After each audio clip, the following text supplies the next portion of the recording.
Hi everyone, welcome to our video recordings on section 11.2, Properties of Power Series. In this set of videos, we're going to go ahead and introduce the idea of power series, talk about the radius and interval of convergence, as well as discussing other properties of power series, and learn that we can actually take derivatives and integrals of power series. So, let's go ahead and get started. Power series is a concept that we've already encountered in previous sections. I just didn't outright call them power series. For example, when we were coming up with Taylor-Maclaurin polynomials, those are in fact examples of power series. So let's go ahead and take a look here at a more formal definition for a power series.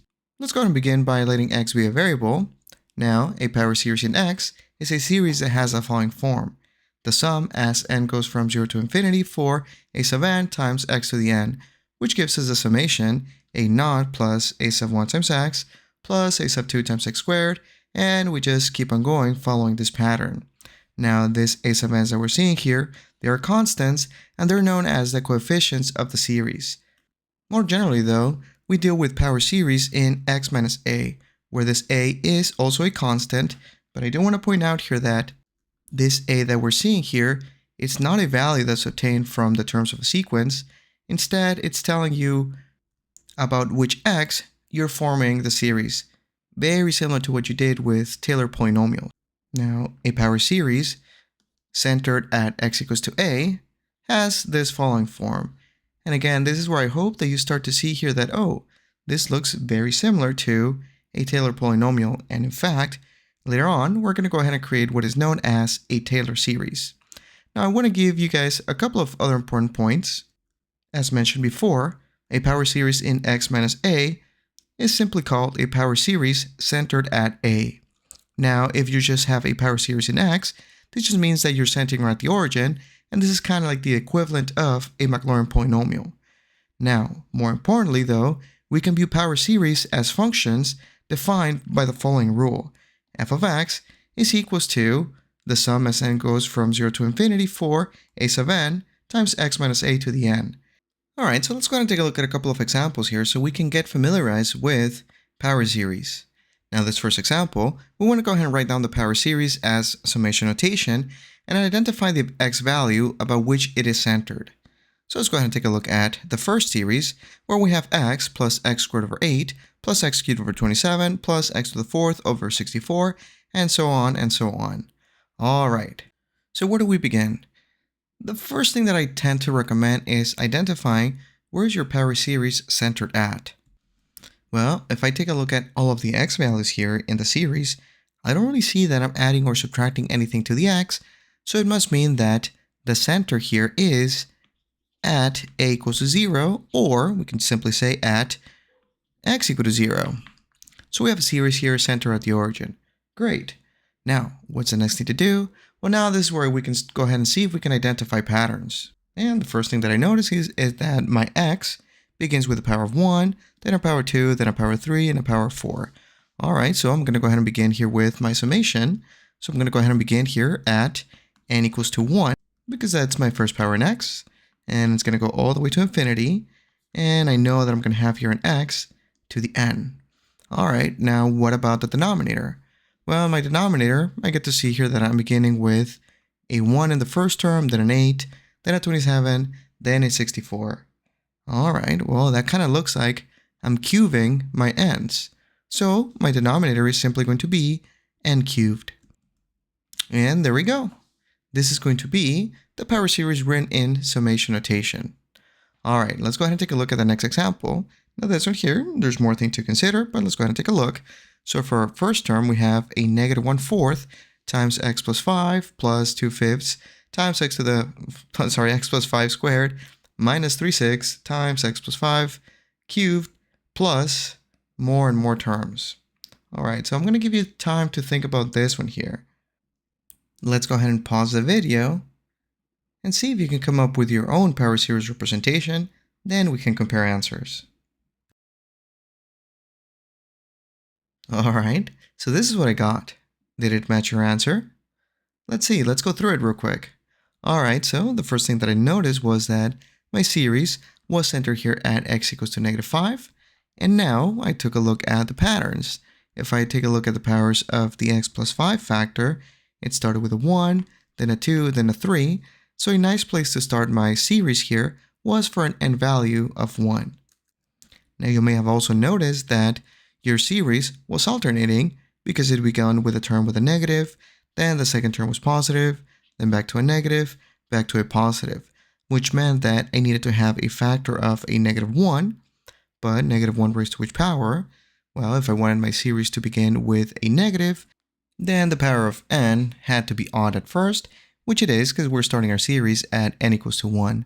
Then, if we take a look here at the numerators, we had a 1, 2, 3. Next one here would have been a 4, so I needed to have an n in my numerator. Now for the denominator, started at a 4, a 5, a 6. Well, it kind of seemed like my denominator had to be n plus 3 in order to match. There we go. Now, let's go ahead and discuss a very important topic here for power series, their interval of convergence. Alright, so here's the idea. Let's go ahead and consider the following series. If x is assigned a value, then this power series just becomes an infinite series with constant terms.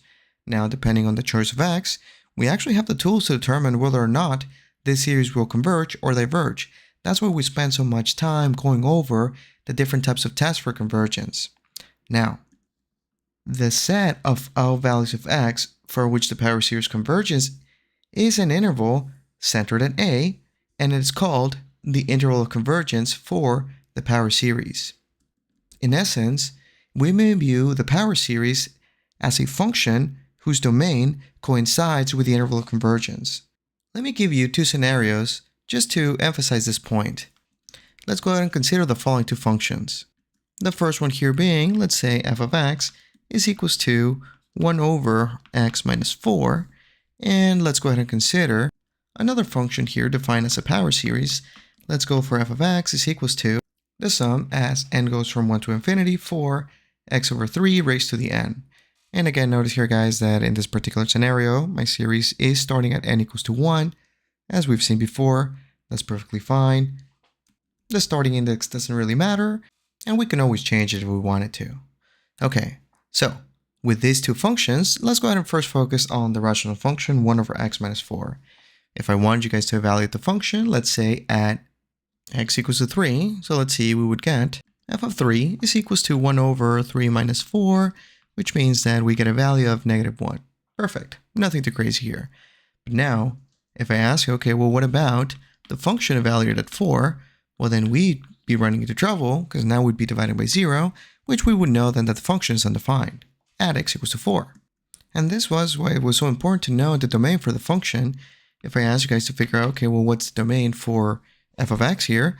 Well, then you would say that it's basically all real numbers except at 4. But what about the power series? Well, let's see. Let's go ahead and evaluate it, let's say at an x value of 1. Well, then f of 1 is going to be equals to the sum as n goes from 1 to infinity for 1/3 raised to the n. Now, notice here that now that we know the value for x, yeah, we're dealing with a series that looks no different than what we've been working on the previous week. We get to see that, hey, this one specifically is pretty much looking like a geometric series. And even better, I get to see that the r value is 1/3, which means that if its absolute value is less than 1, this particular series is converging, and because it's a geometric series, we actually know what it converges to. So we can indeed figure out what is the value for f of 1. But what about the following scenario? What if I ask you to figure out the function value evaluated at, let's say, a 4?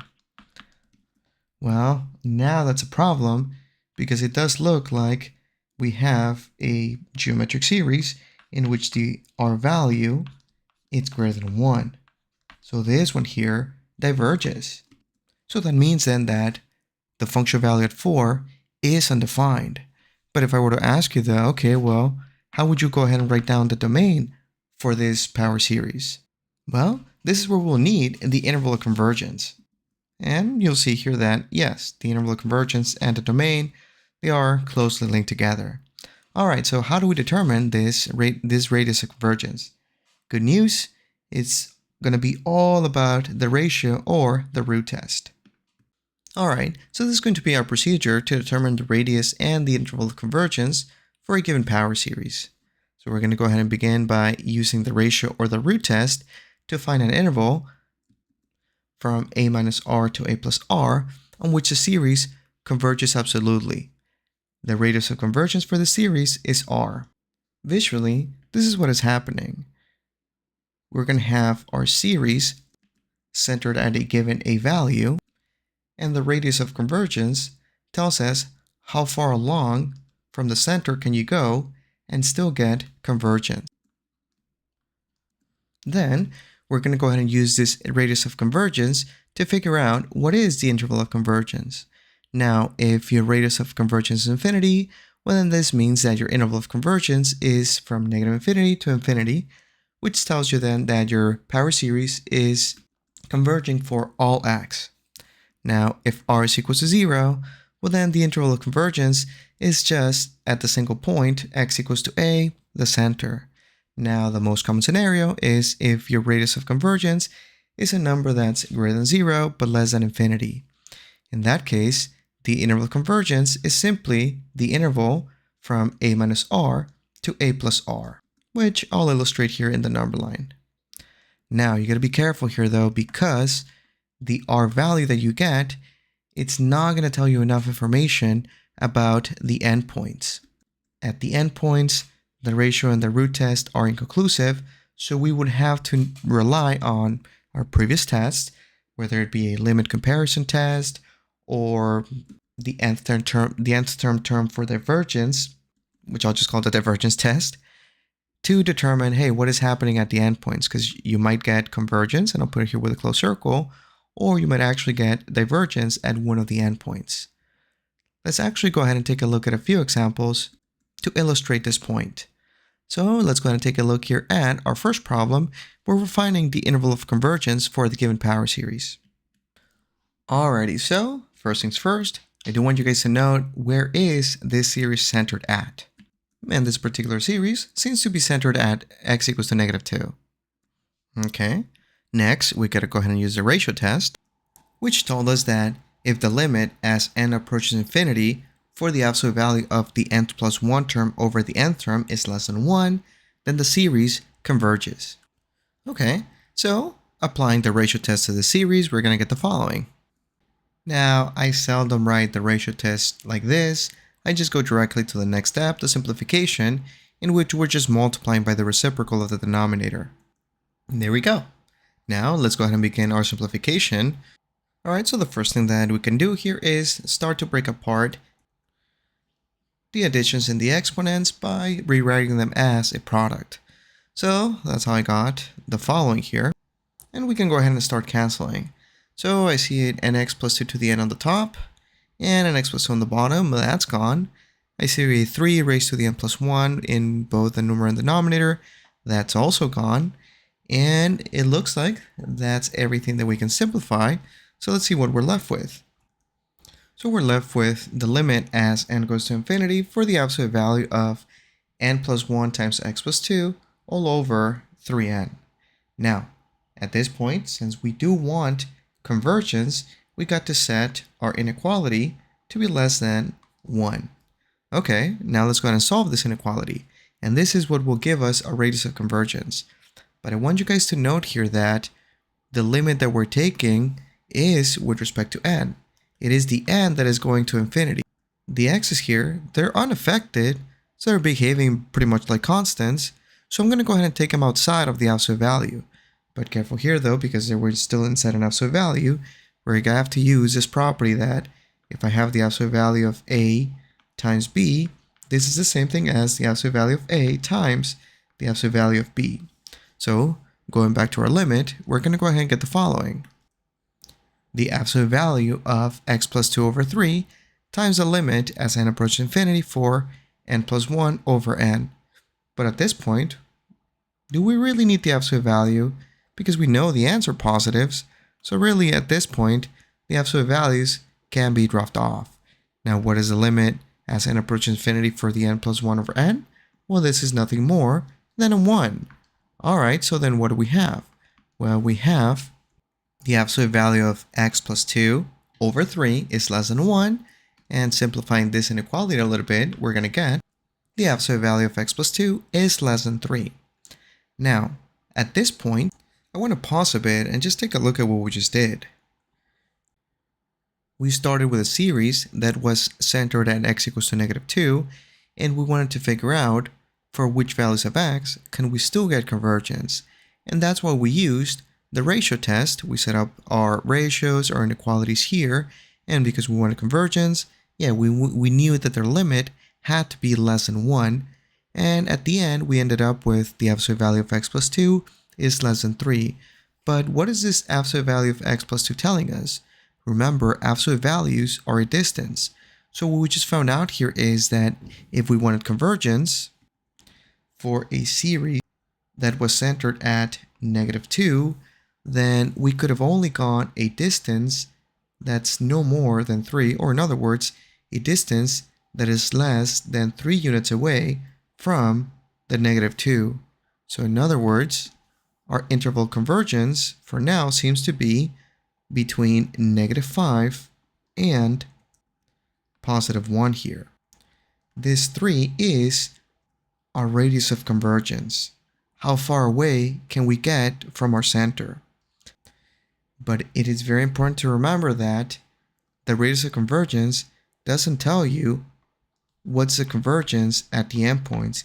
Is it converging? Is it diverging at negative 5 and 1? We don't know. So we have to rely on our previous knowledge of tests for convergence to actually determine that. So let's go ahead and do that, and I'll write it here. What about the endpoints? So let's see, let's go ahead and test convergence at, let's say, the left endpoint first. So when x is equals to negative 5, is our series converging or diverging? Well, let's take a look. Our series was the sum as n goes from 0 to infinity for n times x, which in this case is a negative 5 plus 2, over 3 to the n plus 1, which we can simplify a bit, and we're going to be left with the sum as n goes from 0 to infinity for n times negative 3 all over 3 to the n plus 1, which I'm going to go ahead and rewrite a little bit so I can more easily identify if this one's going to be converging or diverging. Whoops, but I did miss a very important thing here. It was all raised to the n. There we go. Now I'm going to go ahead and notice that, hey, it kind of seems like it's an alternating series. But I want to see how much I can simplify it. So this is what I'll do. I'll separate the negative 3 to the n and rewrite it as a product of negative 1 to the n times 3 to the n. Alright, so I'm left with the following series. The sum as n goes from 0 to infinity for negative 1 to the n times 3 to the n. And the denominator here, I also simplified a little bit. And look at that. That 3 to the n's can cancel. So we are now just left with the following. The sum as n goes from 0 to infinity for negative 1 to the n times n over 3. And I'll ask you this. Is the series converging or diverging? Which test can we use? Well, I'll leave that for you to ponder, but I'll let you know that this particular series diverges. Alright, I'll spoil the surprise. This one here is a diverging alternating series. Okay, now let's go ahead and take a look at one more endpoint here, the right endpoint, where we had x equals to a 1. And we go ahead and repeat the same process. Now, since this video is getting a little bit long, I'm just going to go ahead and show you my results, which is very similar to the steps that we just took in the previous problem, or the previous part here. So now, this time around, if we're evaluating our series at x equals to 1, we'll obtain the following. The final simplification here gives us the sum as n goes from 0 to infinity for n over 3, which also diverges, and this one here by the divergence test or the nth term test. Okay, so then what did you just find out then? What is the interval of convergence? Well, it seems like our interval of convergence, which I guess I'll typically abbreviate as IOC, is going to be the following. We know that this particular series, and let me kind of zoom out a bit so we can see it. This particular series is going to be converging on the following interval. The interval from negative 5 to 1, in which our endpoints were not included, so we use parentheses. And there we go. Now we know what is the interval of convergence for the series, In this one here, we'll be concluding our first part for this lecture. In part 2, we're going to go ahead and take a look here at a couple of more examples, and I'll see you there.